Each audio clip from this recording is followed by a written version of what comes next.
السلام علیکم ورحمۃ اللہ وبرکاتہ۔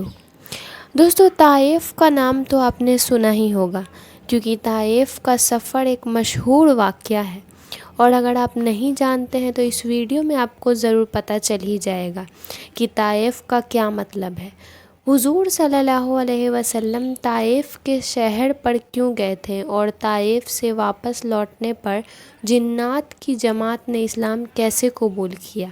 آج کی ویڈیو میں بہت زیادہ انفارمیشن ملنے والی ہے دوستو، اسی لیے ویڈیو کو لاسٹ تک پورا ضرور دیکھیں۔ تو چلیے ویڈیو کو شروع کرتے ہیں۔ السلام علیکم دوستو، طائف کا نام تو یقیناً آپ نے سنا ہوگا، کیونکہ نبی کریم صلی اللہ علیہ وسلم کا طائف کا سفر ایک مشہور واقعہ ہے۔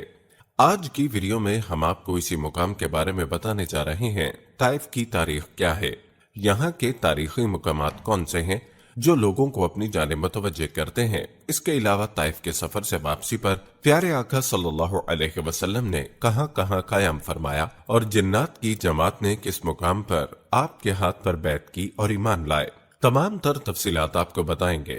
پیارے دوستو، تو چلیے طائف کی مختصر تاریخ سے ویڈیو کا آغاز کرتے ہیں۔ کہتے ہیں کہ 6 صدی عیسوی میں اس علاقے میں بنو سقیف کا قبیلہ رہتا تھا۔ شہر کے ارد گرد دیوار تھی اور لوگ بت پرست تھے۔ ان لوگوں نے کعبے پر حملے کے وقت ابرہہ کا ساتھ دیا۔ 620 عیسوی میں ہمارے پیارے نبی حضرت محمد صلی اللہ علیہ وسلم نے طائف کا سفر کیا، جو اسلامی تاریخ کا ایک مشہور واقعہ ہے۔ 631 عیسوی میں غزوہ تبوک کے وقت مسلمان بہت طاقتور ہو چکے تھے، اور طائف والوں نے محسوس کیا کہ وہ اکیلے رہ گئے ہیں، اس لیے انہوں نے وفود کو مکے بھیج کر اسلام قبول کرنے کا اعلان کر دیا۔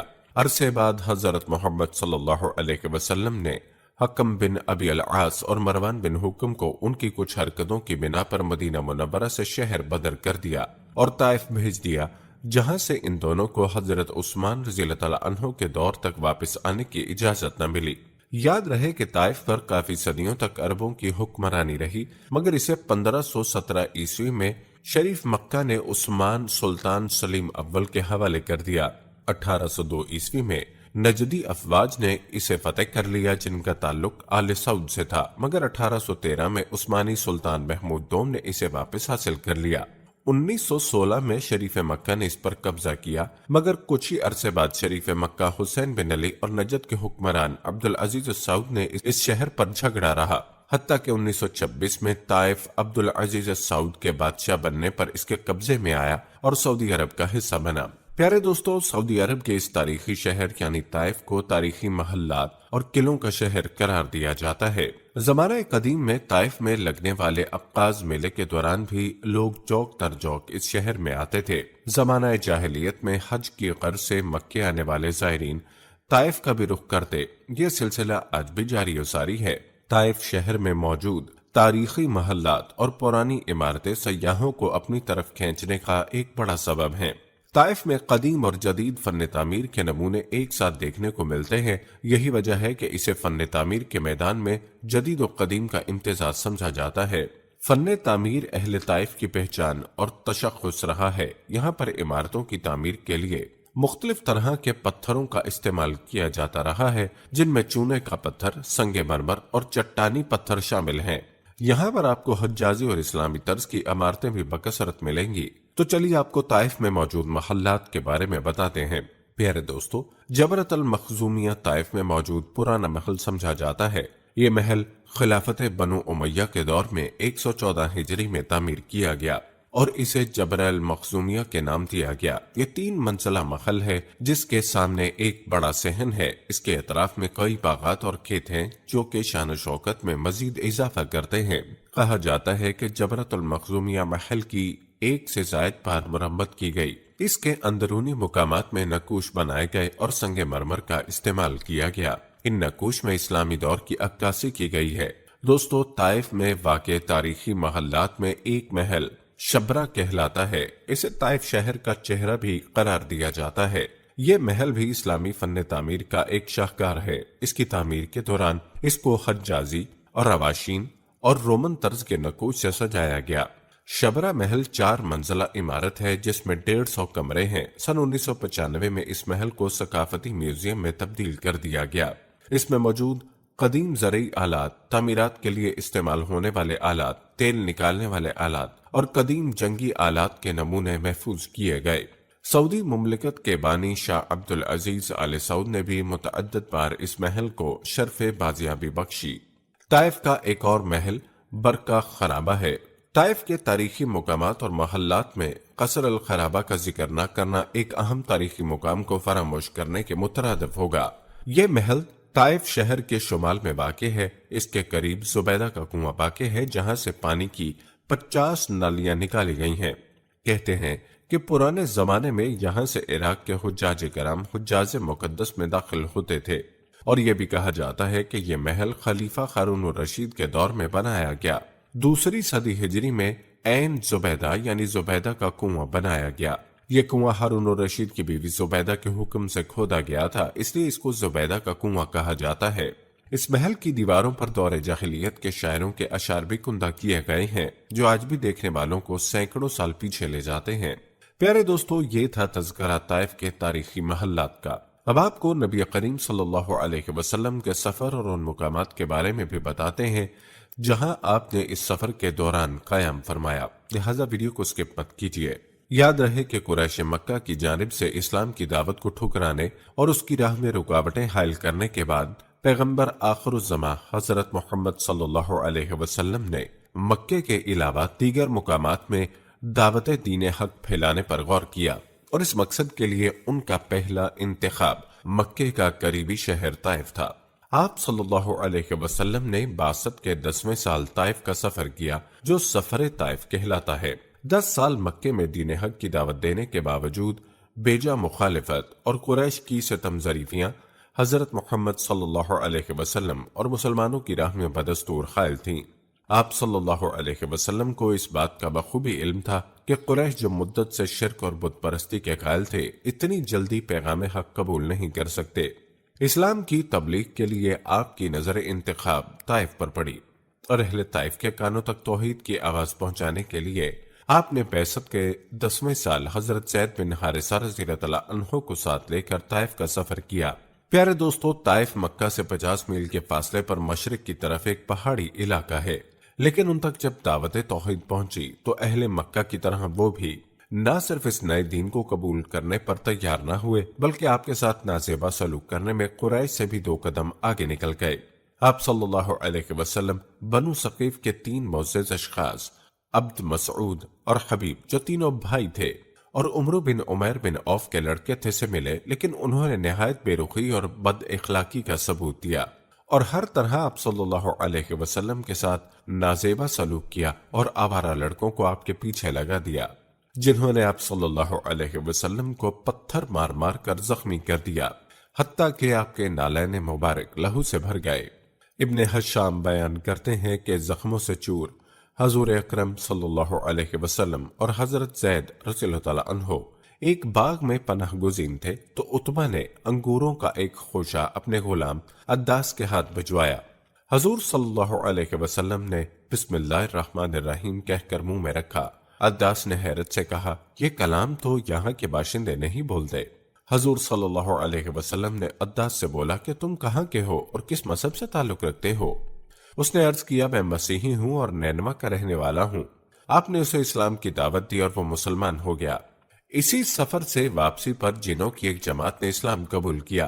سفر طائف آپ صلی اللہ علیہ وسلم کی حیات طیبہ کا ایک اہم واقعہ ہی نہیں، بلکہ ایک انقلابی موڑ بھی ہے۔ اس سفر میں ہی طائف کے لوگوں نے اعلان حق قبول نہ کیا اور زخموں سے چور کر دیا۔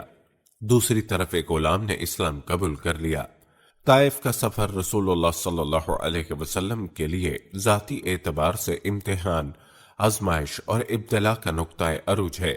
اسی لیے حضور اکرم صلی اللہ علیہ وسلم نے اسے مارکہ احد سے زیادہ سخت دن قرار دیا۔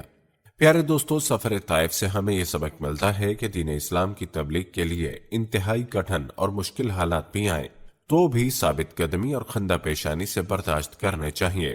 تبلیغ کی محنت کا نتیجہ اگر وقتی طور پر نظر نہ بھی آئے تو بھی اللہ کی رحمت سے نا امید نہیں ہونا چاہیے۔ محنت کا ثمر کچھ عرصے بعد اللہ تعالیٰ ضرور عطا فرماتے ہیں۔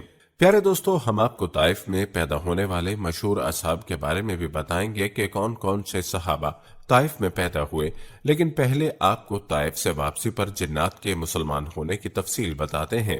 کہتے ہیں کہ طائف کے اسی سفر سے واپسی پر 9 جنوں نے آپ کے پاس سے گزرے۔ وہ نصیبین کے رہنے والے تھے۔ یہ شام کے ایک شہر کا نام ہے۔ آپ صلی اللہ علیہ وسلم اس وقت نماز پڑھ رہے تھے۔ جنات نے آپ کی کرت کی آواز سنی تو اسی وقت مسلمان ہو گئے۔ پہلے وہ یہودی تھے۔ طائف سے واپسی پر آپ صلی اللہ علیہ وسلم مکے میں داخل ہوئے تو حرم میں آئے اور بیت اللہ کا طواف فرمایا۔ اس کے بعد گھر تشریف لے گئے۔ ادھر 9 جن جب اپنی قوم میں گئے تو انہوں نے باقی جنوں کو آپ صلی اللہ علیہ وسلم کے بارے میں بتایا۔ چنانچہ وہ سب کے سب مکے پہنچے۔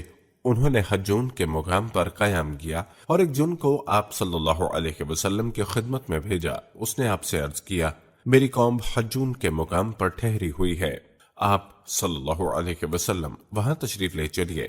آپ نے اس سے وعدہ فرمایا کہ آپ رات میں کسی وقت حجون آئیں گے۔ حجون مکہ کے قبرستان کا نام ہے۔ رات کے وقت آپ صلی اللہ علیہ وسلم وہاں پہنچے۔ حضرت عبداللہ بن مسعود آپ کے ساتھ تھے۔ ایک روایت کے مطابق آپ صلی اللہ علیہ وسلم نے ان سے یہ فرمایا، میرے آنے تک تم اسی جگہ رہو، تمہیں کسی چیز سے ڈر نہیں لگے گا، نہ کسی چیز کو دیکھ کر خول محسوس ہوگا۔ اس کے بعد آپ صلی اللہ علیہ وسلم کچھ فاصلے پر جا کر بیٹھ گئے۔ اچانک آپ کے پاس بالکل سیاہ فام لوگ آئے۔ یہ کافی تعداد میں تھے اور آپ صلی اللہ علیہ وسلم پر ہجوم کر کے ٹوٹے پڑ رہے تھے، یعنی قرآن پاک سننے کی خواہش میں ایک دوسرے پر گر رہے تھے۔ اس موقع پر حضرت عبداللہ ابن مسعود نے چاہا کہ آگے بڑھ کر ان لوگوں کو آپ صلی اللہ علیہ وسلم کے پاس سے ہٹا دیں، لیکن پھر انہیں آپ کا ارشاد یاد آ گیا اور وہ اپنی جگہ سے نہ ہلے۔ ادھر جنات نے آپ سے کہا، اے اللہ کے رسول، ہم جس جگہ کے رہنے والے ہیں، یعنی جہاں ہمیں جانا ہے وہ جگہ دور ہے، اس لیے ہمارے اور ہماری سواریوں کے لیے سامان سفر کا انتظام فرما دیجیے۔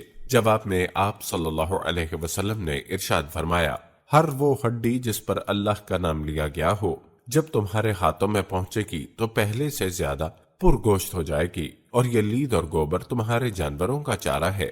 اس طرح جنات آپ صلی اللہ علیہ وسلم پر ایمان لائے۔ پیارے دوستو، معلوم ہوا کہ حجون وہ مقام ہے جس مقام پر جنات نے آپ صلی اللہ علیہ وسلم کے طائف کے سفر کے بعد اسلام قبول کیا۔ چلیے اب آپ کو بتاتے ہیں کہ طائف میں پیدا ہونے والے اصحاب کون کون ہیں۔ ان میں حضرت عثمان ابن عفان رضی اللہ تعالی عنہ، مغیرہ ابن شعبہ، حجاج بن یوسف، امیر مختار، حانی حنجور اور نائف بن عبد العزیز آل سعود کے نام مشہور ہیں۔ اور وہ اصحاب جنہوں نے طائف میں سکونت اختیار کی، ان میں حضرت عثمان ابن عفان رضی اللہ تعالی عنہ جو تیسرے خلیفہ راشد ہیں کا نام بتایا جاتا ہے، اور عداس طائف کا پہلا مسیحی جو حضرت محمد صلی اللہ علیہ وسلم کے عہد میں طائف کی وادی سے مسلمان ہوا، اور تیسرا نام حضرت عبداللہ بن عباس رضی اللہ تعالی عنہ کا آتا ہے۔ پیارے دوستو، یاد رہے ہمارے پیارے آقا نبی اکرم صلی اللہ علیہ وسلم کو رحمت للعالمین کا لقب ملا ہے۔ آپ صلی اللہ علیہ وسلم کو رؤوف الرحیم کہا گیا ہے، کیونکہ آپ نے طائف والوں کے ظلم و ستم کے باوجود بھی ان کے لیے بد دعا نہیں فرمائی، بلکہ ان کے لیے دعا فرمائی۔ اور روایات کے مطابق آپ صلی اللہ علیہ وسلم کی اس دعا کے الفاظ یہ تھے، اے اللہ، میں تجھ ہی سے اپنی بے بسی کا شکوہ کرتا ہوں، یہ مجھے رسوا کرنا چاہتے ہیں، اس کا شکوہ بھی تجھ ہی سے کرتا ہوں۔ اے سارے مہربانوں سے زیادہ مہربان، اے میرے پروردگار، آپ مجھے کن کے حوالے کر رہے ہیں جو مجھ سے دور ہیں، جو مجھ سے منہ چڑھا کر بات کرتے ہیں۔ اے اللہ، اگر تو مجھ سے ناراض نہیں اور مجھ پر تیرا عذاب نہیں تو مجھے کسی بھی بات کی پرواہ نہیں۔ خداوند، تیرا اور تیرے عافیت کا دامن بہت وسیع ہے۔ اے اللہ، میں پناہ مانگتا ہوں اس سے کہ مجھ پر تیرا غضب پڑے یا عذاب نازل ہو۔ تجھ ہی کو منانا ہے اور اس وقت تک منانا ہے جب تک تو راضی نہ ہو جائے۔ سبحان اللہ، یہ ہے شان ہمارے پیارے آقا صلی اللہ علیہ وسلم کی۔ تو یہ تھی دوستو آج کی ویڈیو آپ کو کیسی لگی کمنٹ کر کے ضرور بتائیں۔ ویڈیو اچھی لگے تو ایک لائک ضرور کریں۔ ملتے ہیں نیکسٹ ویڈیو میں۔ السلام علیکم۔